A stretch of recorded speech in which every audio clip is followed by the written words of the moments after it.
आज वे एक बहुत ही बड़ा महत्वपूर्ण वेबिनार जो चर्चा हुई, जिसमें कि वैश्विक महामारी कोविड के बाद की भी चर्चा हुई कि कितने लोग उसके कोविड महामारी के बाद दिल की बीमारियों से और सांस की बीमारियों से पीड़ित हैं। और चर्चा कौन कर रहा था? हिंदुस्तान नहीं, पूरे विश्व की मानी जानी हस्ती डॉक्टर नरेश त्रियान, मेदांता ग्रुप के जो चेयरमैन डायरेक्टर हैं, और डॉक्टर रणदीप गुलेरिया जो एक्स डायरेक्टर एम्स के हैं और इस समय इंटरनल मेडिसिन और पल्मोनोलॉजी स्लीप मेडिसिन के चेयरमैन हैं मेदांता ग्रुप ऑफ इंस्टीट्यूट्स के।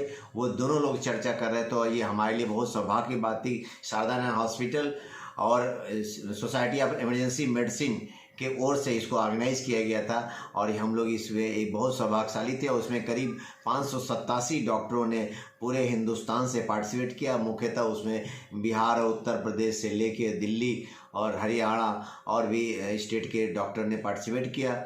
और उसमें सबसे महत्वपूर्ण बात ये थी कि डॉक्टर त्रिहान ने बताया कि कैसे जो कोविड के बाद जो कुछ जो हार्ट में इन्फ्लेमेशन हो जा रहा है और जो लोग बिना चेक करके एक्सरसाइज कर रहे हैं और उस इन्फ्लेमेशन की जांच कराए, बिना ईको की जांच कराए और जो एक्सरसाइज कर रहे हैं, चाहे वो डॉक्टर क्यों ना हो, चाहे कोई इंजीनियर क्यों ना हो, उनकी डेथ हो जा रही है। तो सबसे बड़ा सलाह दिया कि कोई भी व्यक्ति अगर एक्सरसाइज कर रहा है और उसको कोविड का असर रहा हो या ना रहा हो, अगर कोई भी एक बार जरूर चेक जरूर कर ले एक्सरसाइज करने से पहले। दूसरी चीज़ उन्होंने बताया कि जो एडवांसमेंट मेदांता में जो आजकल चला आ रहा है कि बहुत सी चीज़ें, चाहे लिक्विड बायोप्सी हो, चाहे हार्ट ट्रांसप्लांटेशन से लेके लंग ट्रांसप्लांटेशन हो रहा है, जो कि सब कुछ आजकल मेदांता में हो रहा है, उसके बारे में चर्चा किया। आपने आयुष्मान से वो भी शादी सुविधा वहाँ भी उपलब्ध है, उसके लिए भी बताया।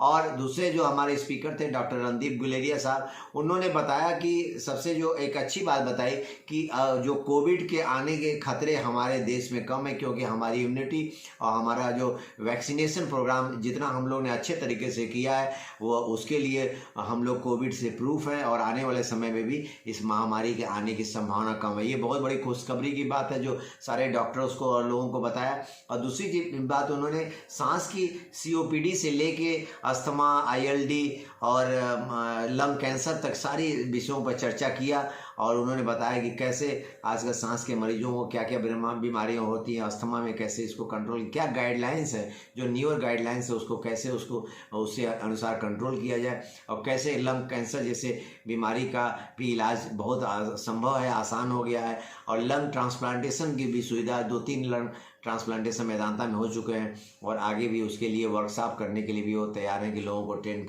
कर कैसे किया जाए। और हमने रिक्वेस्ट भी किया रणदीप गुलेरिया साहब से कि आप जो है आप आके और एक जल्दी से आप एक CME का प्रोग्राम करें, जिससे कि यहाँ के लोगों को फ़ायदा हो। हमारे जो पूर्वांचल के तमाम डॉक्टर साहब को सुनना चाहते हैं। एक दोनों स्पीकर एक अपने आप में बहुत अच्छे स्पीकर, एक बहुत अच्छे टीचर, एक बहुत अच्छे एक ओरेटर थे, जिनको हम लोग पाके बहुत धन्यवाद। तो मैं पूरे अपने इस ग्रुप की ओर से शारदा नयन और सोसाइटी ऑफ इमरजेंसी मेडिसिन से सबको उनको धन्यवाद देना चाहता हूँ।